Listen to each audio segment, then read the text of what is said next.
Good morning, students. Today I am discussing about the topic rights of a member. And rights of a member is a very important topic of our syllabus. And this topic is about the rights authorities of the members of the company uh, that gives them authority or dedications to participate in the important official meetings of the company as a member of the company, because members, they are part of the decision of the company, they are part of the formations of the company, and subscribers to memorandum, they are signing as a sign the important documents of the company. A member, they are the what capital providers to the company, finances to the company. And in the world of business, forming a company is a common practice to engage in commercial activities, because they are doing, everyone forming a company to start a large scale business, to do large business. We need persons to run a big companies, and we need a session of persons to run a business of the company. And this is in the world of we are living in the world of businesses. We are living in the, where we need persons, individuals who have capacity, who have experience, have knowledge, have qualifications to run the big business enterprise, large scale business enterprise. And forming a company is an essential step for a large scale business.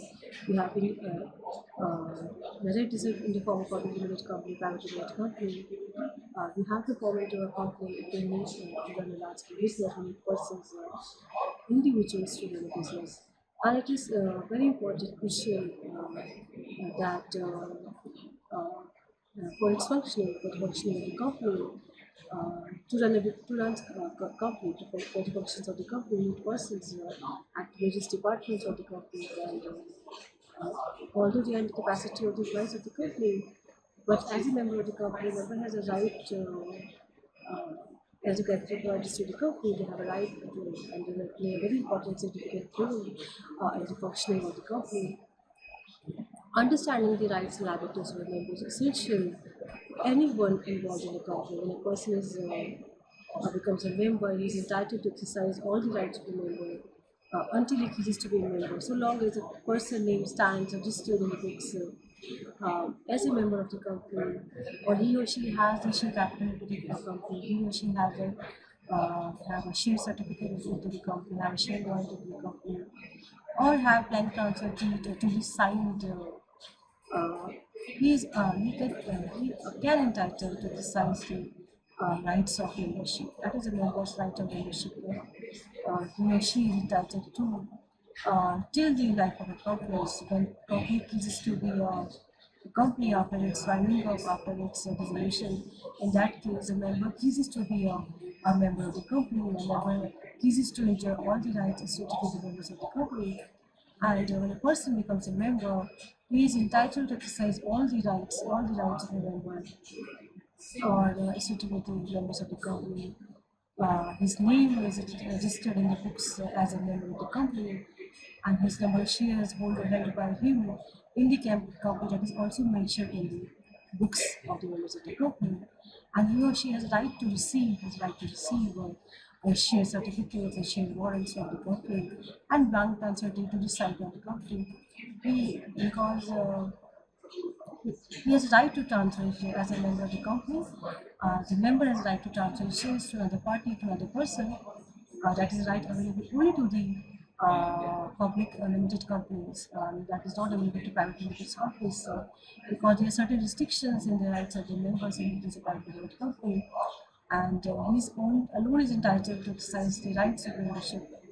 uh, Balakrishna, this famous case law in this, Balakrishna Gupta and others versus Swadeshi Politics Limited and Life Insurance Corporation of India versus Escorts Limited. So we are see everywhere, we see around us that companies are formation of persons, companies are association of persons who are combined together for the achievement of the common goals of the company, either in the capacity of the members of the company or shareholders of the company or directors of the company.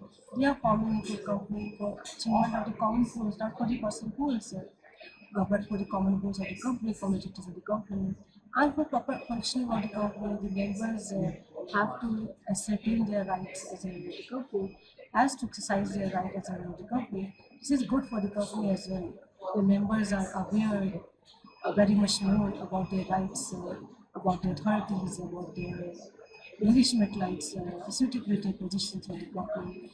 As a responsible person, he or she should know his or her rights as a member of the association of the company, and then that person can enjoy his own rights. Otherwise, if you don't know your rights as a member, how can you enjoy your rights? How can you exercise your rights as a member of the company?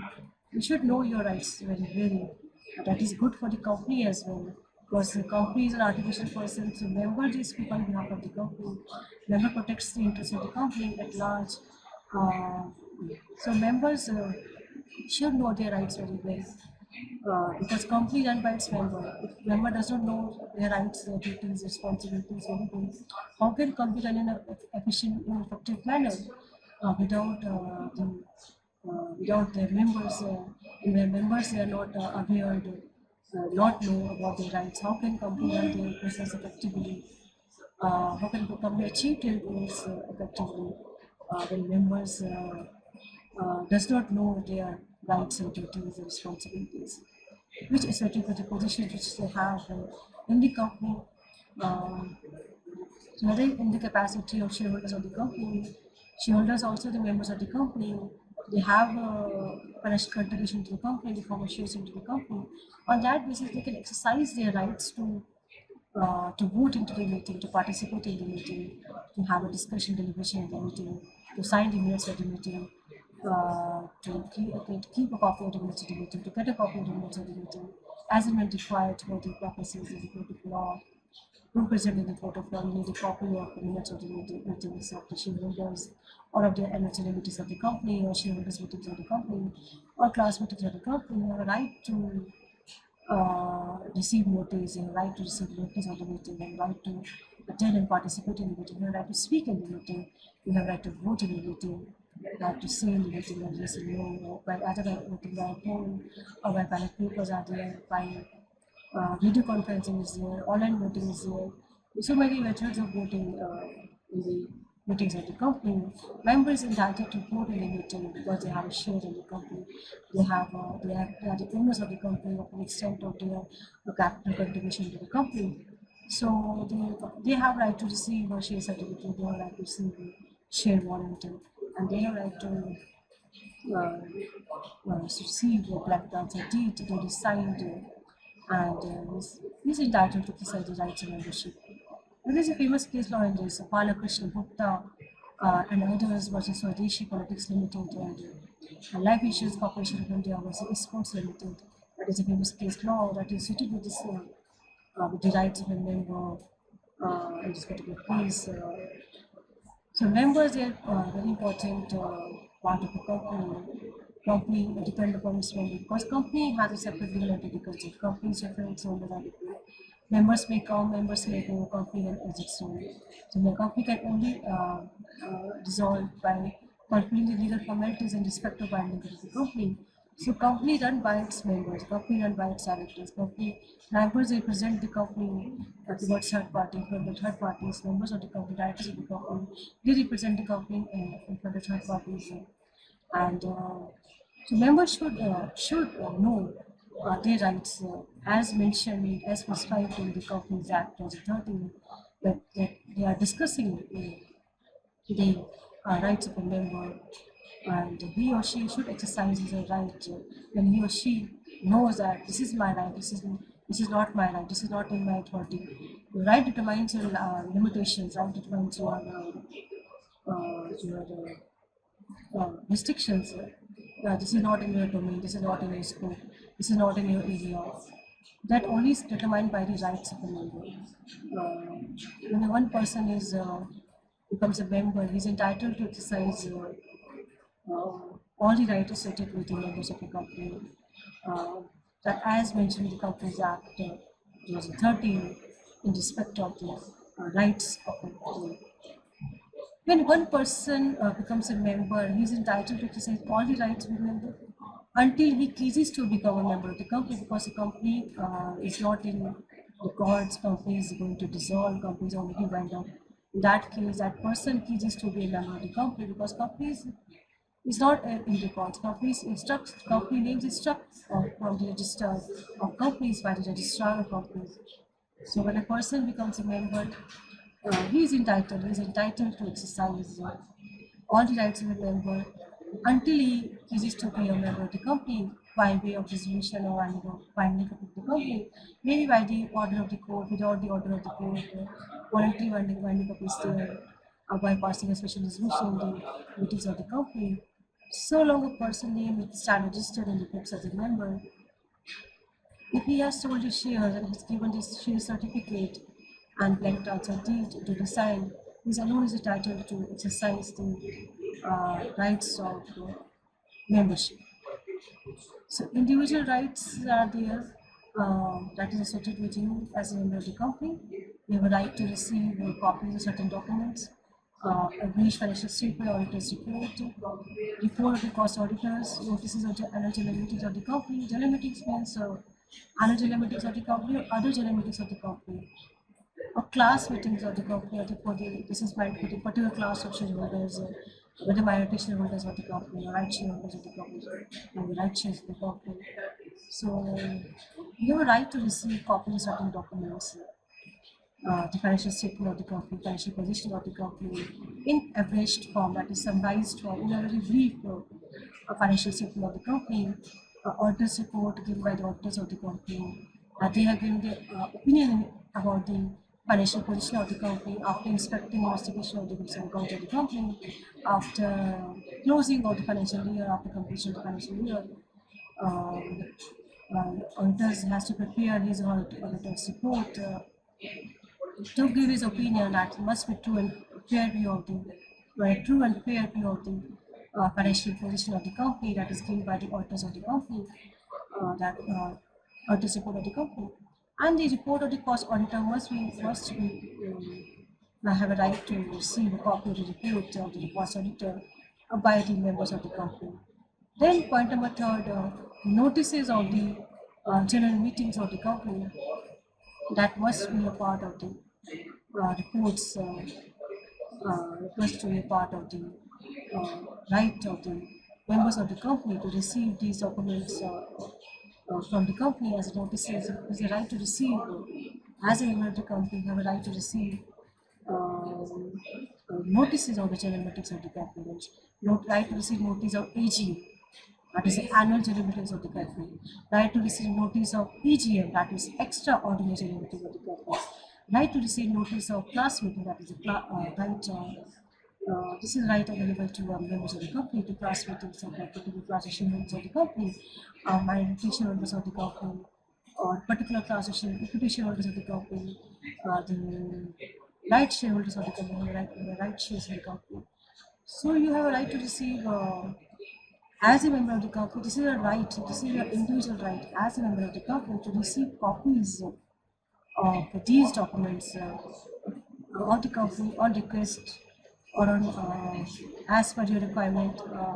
You can receive these copies, you can demand for this copy, you may demand for this copy from the company as the member of the company. This is your right, this is your authority, this is your legitimate right uh, to receive a copy of these documents.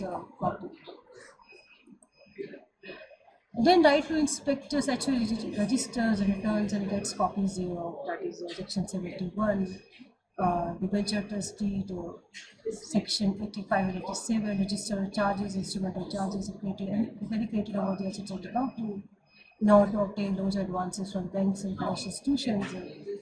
And then third, copies of contract of employment with managing and full-time directors of the company. You can demand, may demand, may request to the company for in order to obtain, to get copies of a contract of employment with managing or full-time directors of the company.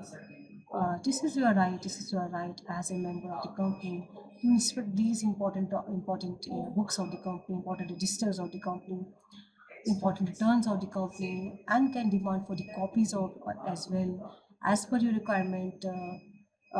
You can demand for the copies as per section 71, a copy of debenture's deed as per section 85-87, a copy of you can inspect registers of charges and instrument of charges, and can demand a copy of register of charges and copy of instrument of charges.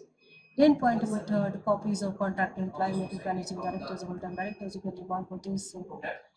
Then section 119, you can demand for shareholders minutes books as well. The minutes of the meetings of shareholders meetings, minutes of the annual general meetings. You can demand for the shareholders minutes books as per section 119. Then you can demand for the copy of register of contracts, companies and firms in which directors are interested, section 189. And you can demand for register of directors and key managing personnel and the shareholders, section 170.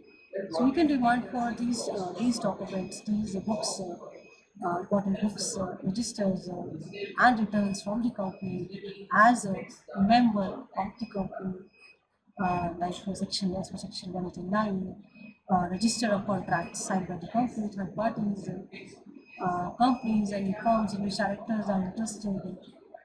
That should be you can get a copy for that as for section 189 from the companies.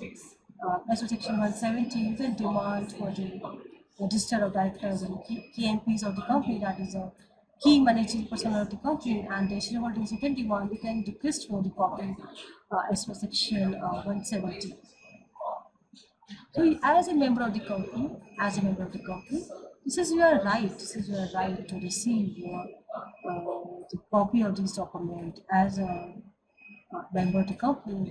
Whenever you require these copies as per the court of law, as required to present with the court of law in the case of any dispute, any arguments, any case pending in the court of law, and this copy need to present in the court of law. You can demand for a copy from the company as a member of the company.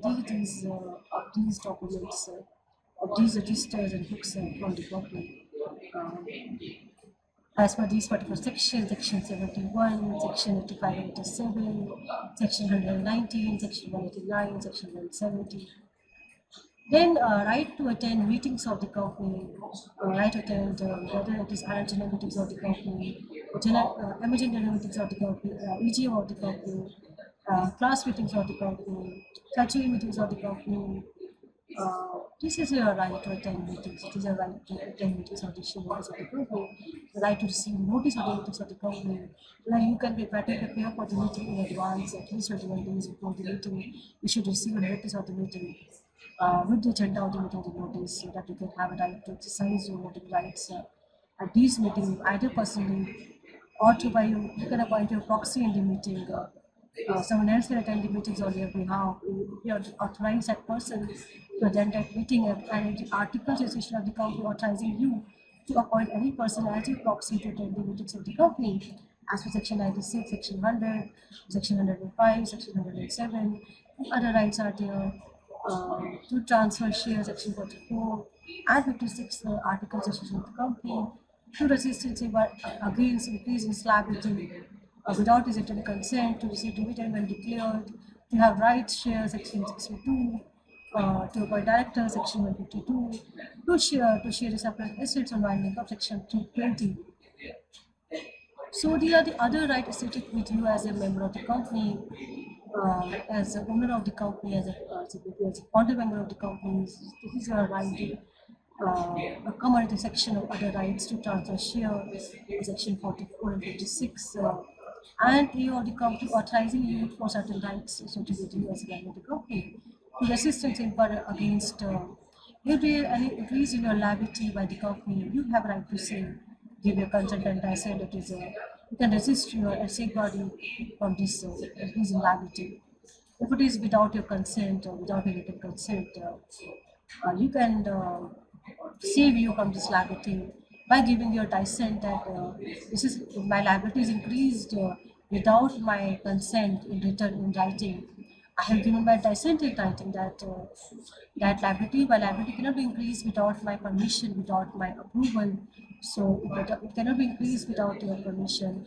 You have to give your assent in writing, dissent in writing, in respect of your liability, in respect of your increase in liability, and to receive dividend when declared, to have right shares, section 62, to appoint director, section 152, to share the surplus assets and value, section 320.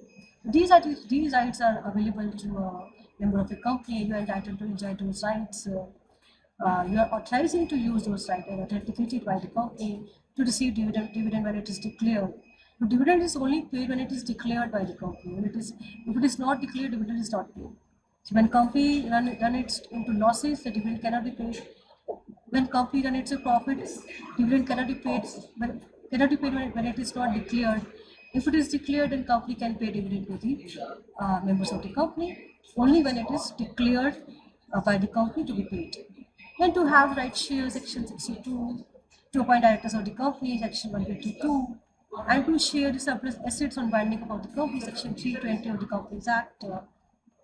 Uh, these sections of the Companies Act, section 44, again I'm repeating, section 96, section 100, section 105, 107, section 44, 56, section 62, section 152, section 320, to share the surplus assets on winding over the company. If any surplus left, that must be shared, that must be distributed, distributed among the members of the company during or at the time event of the winding up of the company, section 320.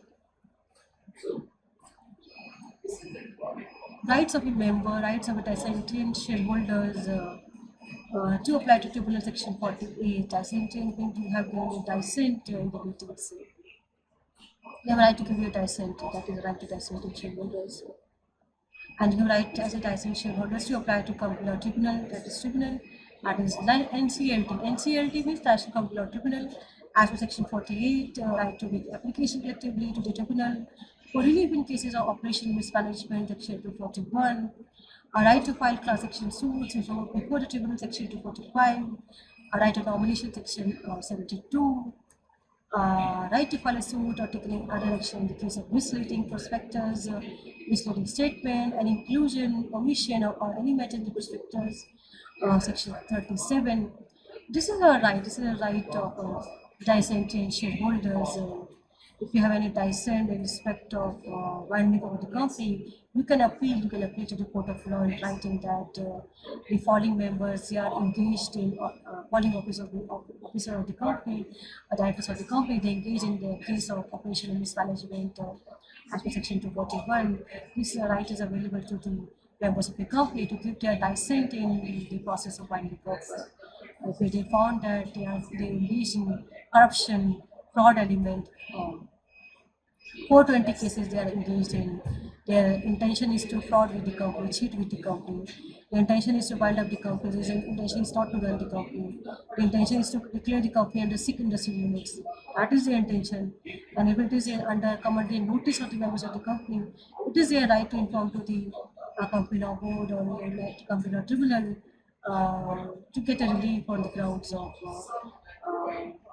to stop the process of winding up the company, by the orders of the company, stop the process of winding up on the grounds of operational mismanagement under Section 241, a right to file class action suits before the tribunal, Section 245, a right of nomination, Section 72, right to file a suit or take any other action in case of any misleading statement or inclusion or omission of any matter in the prospectus, Section 37. These are the rights. The rights available to dissenting shareholders of the company to appeal before the National Company Law Tribunal as per Section 48, and to make an application collectively, all the shareholders, dissenting shareholders.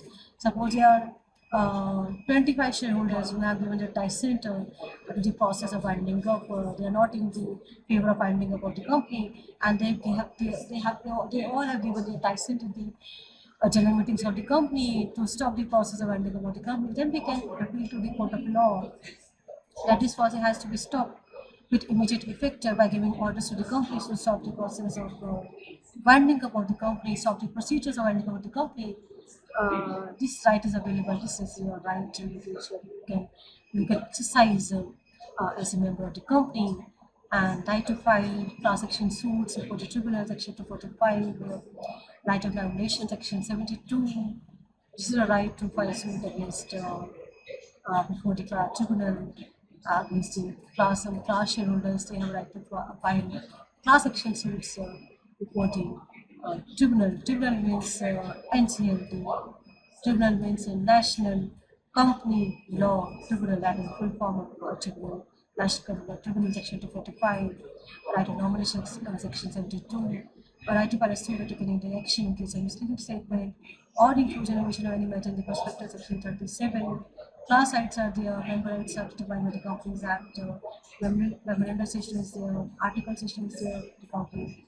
Terms of issue of shares, right attached to a class of shares are known as a class rights of the company. So, so member rights are determined by the Companies Act. It is determined by the Companies Act. MOA of the company, A of the company, and terms of issue of shares right attached to a class of shares are known as. This is the definition of the meaning, you can say, the concept of class rights suitable to particular class of shareholders of the company, and only that shareholders can exercise those rights as a member of this particular class of shares of the company. Then come to the liabilities of members. Liabilities of the members of the company depends upon the nature of the company. And the unlimited companies, every member of such companies is liable for all debts contracted by the company during the period when he was a member. However, company being a separate legal entity, no member shareholders can proceed it against directly by claimants and creditors, and a liability like partnership firm is not joint and several. So liability of members of the company is already defined in the object clause of the memorandum of decision of the company. The liability clause of the memorandum decision of the company. The liability of the member is limited by nature in the case of a public limited company. It is also limited in nature in the case of private limited company. But in certain cases, members are personally liable. In certain circumstances, member person liable for the debts due to the company if they are engaged in some fraud element is there, manipulation there, insider trading is there, manipulation of books and account is there. When the objective is to wind up the company is there, when the objective of the company is not clear, in that case, the liability of the member is unlimited by nature. In the case of unlimited company, every member of such company is liable for all debts contracted by the company during the period when he was a member. However, company being a separate legal entity, no member shareholders can proceed it against directly by the claimants, creditors, and a liability like a partnership form is not joint and several. So, unlimited company means a company whose liability of the member is unlimited, meaning is that their personal property, their personal property, their personal assets, their personal land, their personal jewelries and all belongings will be utilized to pay off the dues of the company. Means members are personally liable, whosoever involved in fudging of accounts and manipulation of books of accounts. If it is declared that liability is unlimited in the liability clause of the memorandum section of the company, MOA of the company, in that case your liability is unlimited. But that is not in the case of that is it is not similar with the case of partnership. In partnership, the liability of the partners is unlimited by nature. Uh, that is joint and several by nature. That is not in the case of company. Whosoever is responsible for fudging of books of accounts, for manipulation of books of accounts, for insider trading, some intention is to commit fraud, intention is to wind up the company, intention is to um, declare the company in a sick industrial limits. That is your intention. In that case, you're declared as liability is as a member of the company is unlimited. It is not equivalent to a partnership. Partnership is different. In partnership, partners are there, so liability is unlimited by nature, and they are severally liable, jointly liable for the payment of the debts of the partnership home. But that is not in the case of unlimited company. Every member of such company is liable for all debts contracted by the company, and during the period when he was a member of the company, and company with a separate legal entity concept, Uh, Even if the members of the company declared insolvent, the company cannot be declared insolvent because company it has an incorporated legal body, incorporated enterprise. It is a body corporate, so body corporate cannot be declared insolvent. This applicability concept is applicable to body corporate. So members' insolvency position does not affect the life of the company or does not affect the company at all. So because this applicable entity concept is applicable to the company, so as per the law of insolvency does not apply to a company, does not apply to a body corporate. So even the members, all the members of the company may die, may declare insolvent. That does not affect the company at all. Does not affect the positions of the company. Companies may be solvent when all the members of the company becomes insolvent. So that is a case of liability of the members of the company. They are liable up to the extent of the capital contribution to the company, up to the extent of the unpaid capital to the company.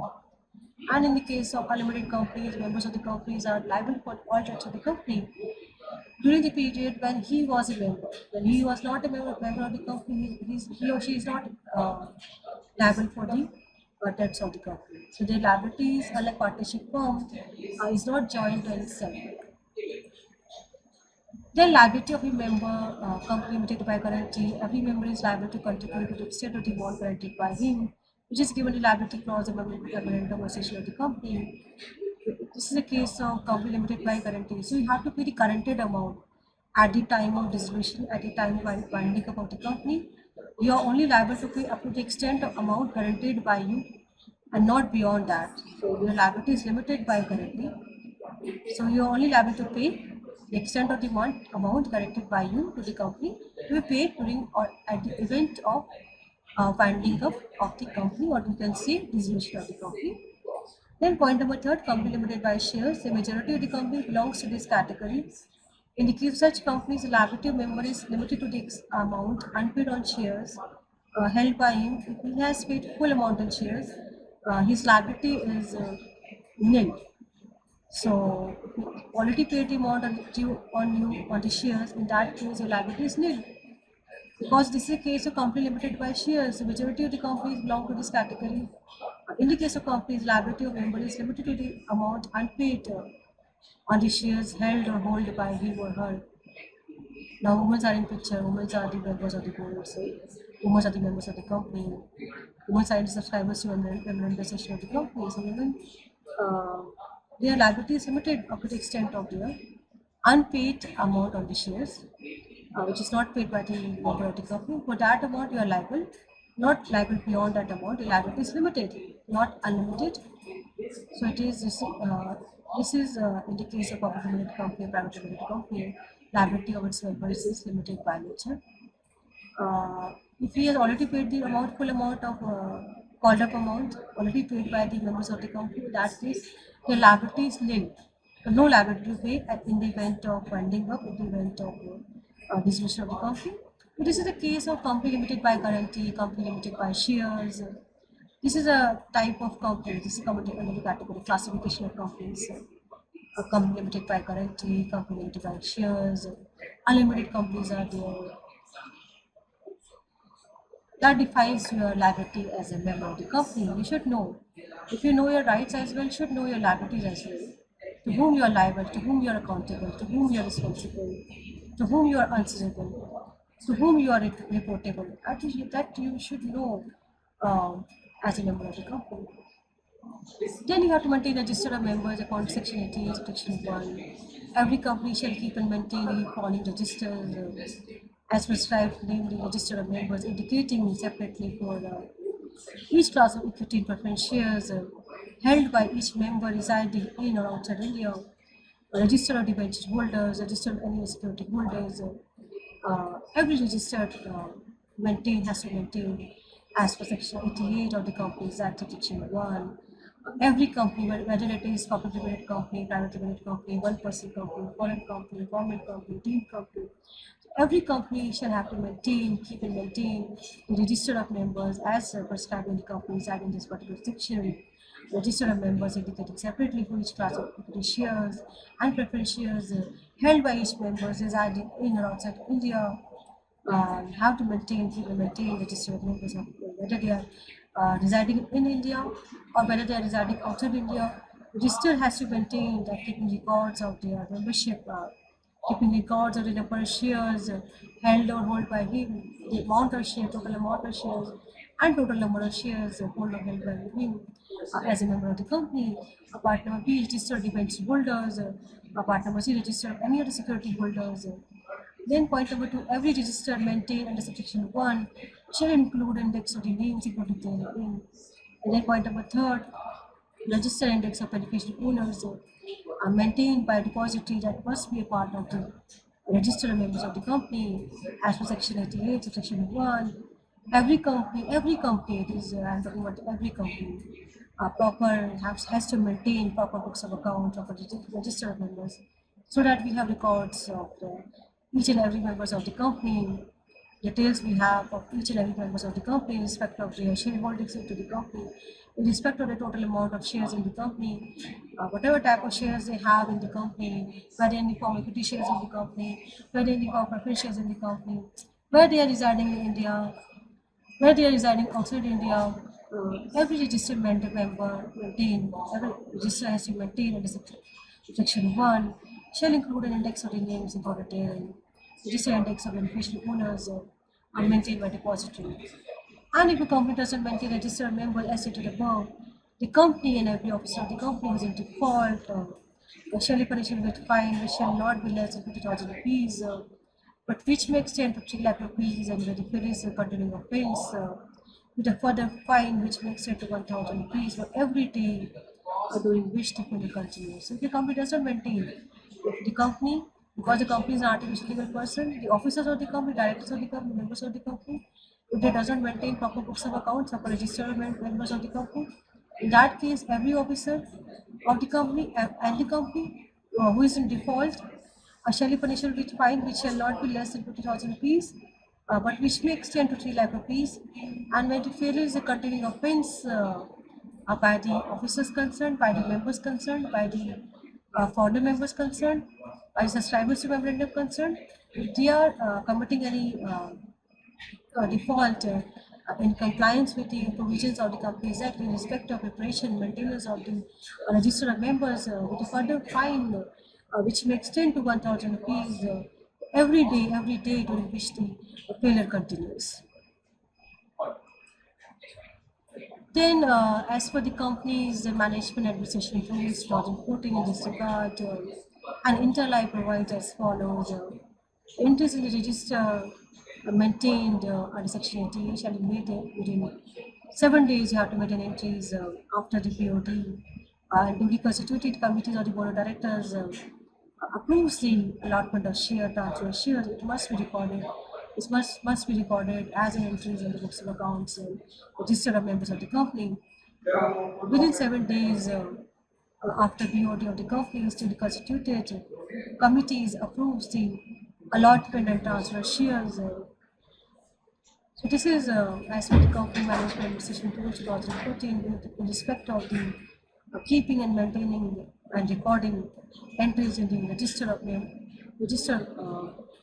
as per section 88 within 7 days after BOD or duly constituted committees approves the allotment of shares, transfer of shares, then you can make an entries, you have to make a record of in the register of members about their allotment of shares, about their transfer of shares, about their forfeiture of shares, about the buyback of shares. Everything has to be noted down into the register of members as per this particular rule enacted in the year 2014 in respect of entries in the register of members. Then place of keeping register of members, where you keep location, address, you can see, where all the books of accounts of the company is kept for record purposes, kept stored, maintained for record purposes. Because where you keep your books of accounts of the company, where you keep your register of members of the company, that is a place of keeping. Register shall be maintained at the registered office of the company unless special resolution is passed in a meeting authorizing the keeping the register at any other place. But within the same city or town where the registered office of the company is situated located, and any other place within 1/10 of the total members entered in the register of members reside. So place is very important. Where you keep your documents, where you keep your books of accounts of the company, where you keep your registered members of the company. That place is very important. And where you keep that place must be decided by the members of the company in the general meetings of the company by passing a special resolution to that effect where keeping authorizing the the person concerned for register at any for keeping the register at any other place within the same city or town village as the registered office of the company is situated located. Uh, that that must be authorized by the members of the company meeting to keeping records of members of the company at any other place, not at the registered office of the company, but any other place at the state or town, within the state or town or village, where the registered office of the company is located, but it must be authorized by the members of the company by passing a resolution in the general meetings of the company um, to keep or maintain to keep a record, maintain the records at of registered members at any other place if it is authorized to you by the members of the company in the general meetings of the company, in which more than 1/10 of the total number of members entered in the registered members that resides. Then changes in the entries, changes on account of forfeiture, buyback of shares, reduction in shares, issue certificate shares, transmission of shares, shares issued under price of option scheme shall be recorded within 7 days after approval by the board or committee. So there must be changes in the entries on account of forfeiture, on account of buyback of shares, on account of reduction in issue capital, on account of issue of certificate issue capital, on account of transmission of shares, shares issued under price of action scheme shall be recorded within 7 days. That is a minimum time period for recording of the transactions after duly approved by the board of directors or committee or the board of directors duly constituted for the purpose of recording of the changes in the entries in respect of these items in the books of in the register of members. So the company shall make the necessary entries in the index simultaneously with the entries for allotment or transfer of any security in the register of members. In the case of shares held by trustee, so there must be declaration specifying the name and other particulars of the person who holds the beneficial interest in such shares must be filed with the company as per the 9 of the company's management administration rules 2014. The said declaration shall be filed within a period of 30 days from the date on which his name is entered. So in case declaration specifying the name and other particulars of the person that must be specified in the register of members, in case if there is a declaration by the trustee to his or her name must be there, a number of shares held or held by him in the company must be there, and other particulars of the person who holds the beneficial interest in such shares must be filed with the company as per Rule 9 of the company's, as per this particular rule of the company's management administration rules 2014. It must be declared, shall be filed with the register of companies within 30 days from the date on which his name is entered as a trustee. In case of shares held by a trustee, their name must be specified, their declaration must be given by the trustee. This particular must be mentioned in the register of members as a trustee, and he must declare giving his or her declaration in writing as per this rule 9 of the company's management administration rules 2014, and within 30 days from the date on which his name is entered. Then penalty provisions are there, penal provisions are there, imprisonment is there, fine is there, a punishment is there for non-following of the provisions of the Companies Act by the members of the company, or the officers of the company, directors of the company, or any other persons of the company holding positions in the company, as with Section 88, Subsection 5.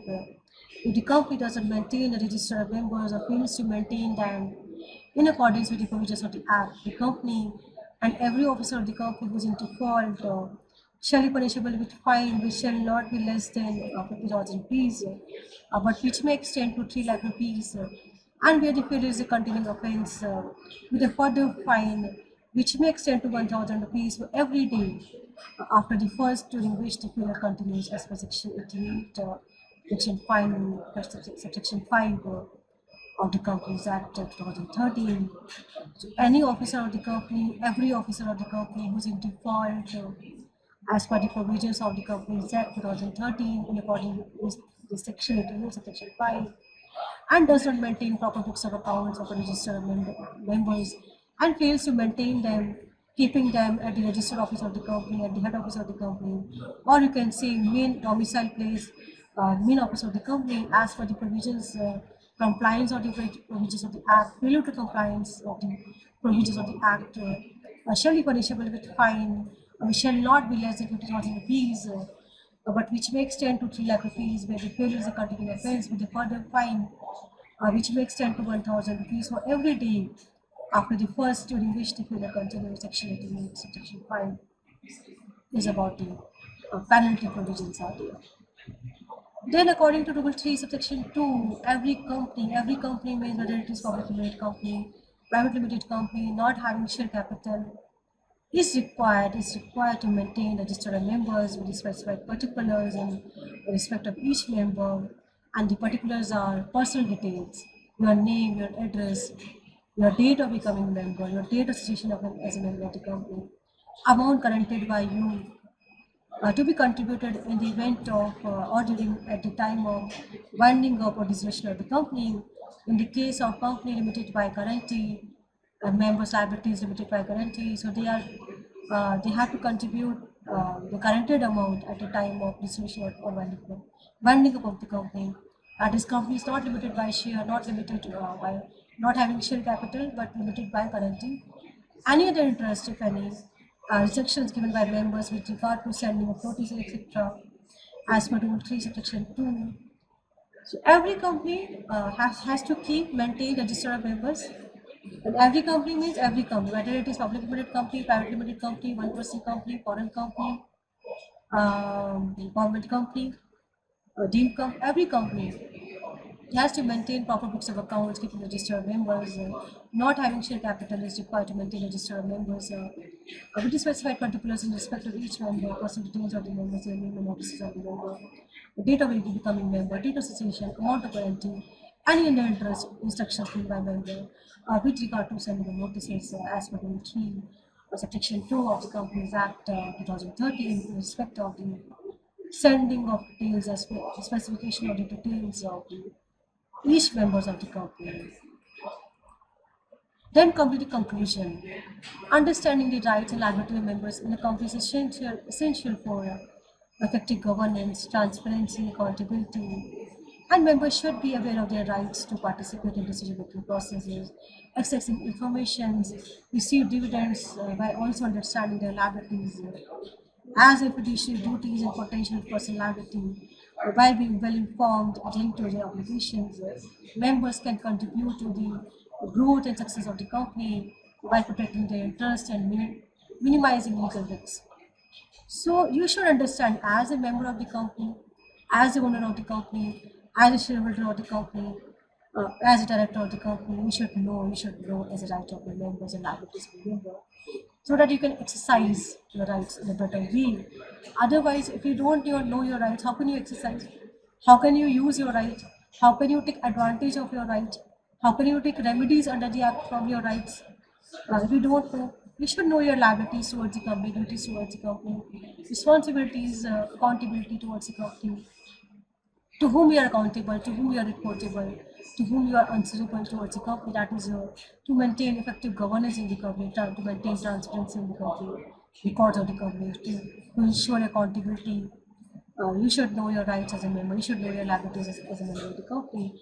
A member should be aware of your rights to participate in the decision-making process of the company, in the general meetings of the company, in the board meetings of the company, and to access their information, receive dividends on time, understanding their liabilities, their duties, and their personal liabilities. If any, they are personally liable to the extent if the company is limited, unlimited companies, the members are personally liable to contribute to the debts of the company. So, by being well informed and adhering to the obligations, members can contribute to the growth and success of the company by protecting their interests and minimizing legal risks. So, as a member of the company, you should know your rights. You should know your duties very well. Membership in a company involves both rights and liabilities, defining the scope of an individual responsibilities, authority within the organization according to Companies Act 2013. Individuals become legitimate members by subscribing to the memorandum, signing written agreements, or follow shareholdings. These rights given members to ability to actively participate in the company affairs, promoting transparency, influencing its strategic direction. A careful interplay of rights and liabilities establishes a framework that shapes the collaborative governance structures within the company. So this is your concluding remarks about the rights, duties, and you can say liability of the members of the company. So membership in a company involves both rights and liabilities.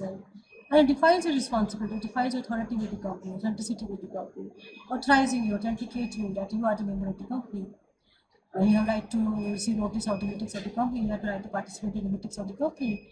You have the right to receive dividends from the company. You have right to vote in the meeting, participate in the meetings. You have right to say yes or no in the meeting. You have the right to give dissent in the meeting. Um, you have right to transfer your shares to another person. You have a right to withdraw your membership from the company. You have certain rights. You have a right to sign the minutes of the meeting, and you have right to conduct the meeting. You have right to issue a notice of the meeting as a member of the company.